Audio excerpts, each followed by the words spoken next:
is kind of old hat as well. We can now see inside individual molecules and see the bonds inside those molecules. And there's various different breeds of physics, of course. There's experimental physics, theoretical physics, computer simulations. And, you know, modern physics brings all those different strands together. So there's, in many ways, something for everyone. So I mentioned 60 symbols, and if you really want to get an insight, it says Nottingham Physics and Astronomy here, but really if you want to get an insight into many aspects of physics and astronomy, I'd like to recommend 60 Symbols. So it's a channel, YouTube channel, which is the brainchild of this guy, Brady Haran. And Brady has a number of different channels. His most popular is something called Numberphile, which has something like, well, I guess at this stage approaching 1.5 million subscribers, if not more. Hundreds of millions of views across the videos, and given the title Numberphile, you probably can hazard a guess as to what that channel is all about. 60 Symbols is the physics version. So Brady works with the University of Nottingham and a range of academics in the school and in other schools we do a series of short videos, anywhere from a couple of minutes, I guess, is the shortest, and I suppose the longest might be 20 minutes, something like that. And we cover a wide range of topics. And each one, when you go to the website, the main website, you will see a range of different symbols. Some of those symbols are fairly straightforward. Pi, Q here for charge.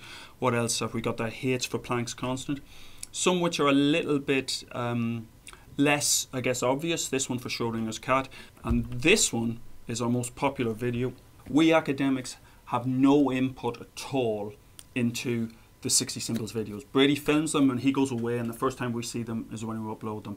So it's a sort of warts and all presentation of physics. And that is useful, particularly in the context of you thinking about going on to do physics degrees, because it gives you an idea of the sort of enthusiasms and research interests, and also the way that physics is explained at university. And so that's why I bring it up. I flag it up here. We're very proud of this channel, of course, but as an insight into university physics and an insight into university scientists, 60 Symbols might be helpful. So I mentioned the intellectual excitement and the intellectual challenge, etc., and the sheer fun of doing physics. But the great thing about a physics degree is, as well as all that intellectual challenge and intellectual excitement, you end up getting a really good job. And it's moved on, the perception of physics, thankfully, has moved on from where it was 20 years ago, where it used to be thought that basically if you did a physics degree, you either became a physics lecturer or a physics teacher. And that really is nonsense, and where our graduates go really bears out that that is nonsense. So if we look at this, down here, you can see, okay, we've got the typical ones: professor, lecturer, researcher, perhaps the ones you would think. But we've got ones on here that perhaps you mightn't have guessed: Royal Air Force navigator, patent attorney, what else have we got? Oil trader, some really exciting ones, head of MI6, some perhaps less exciting ones, but it gives you an idea of the whole scope, the range, the variety of careers that are possible with physics.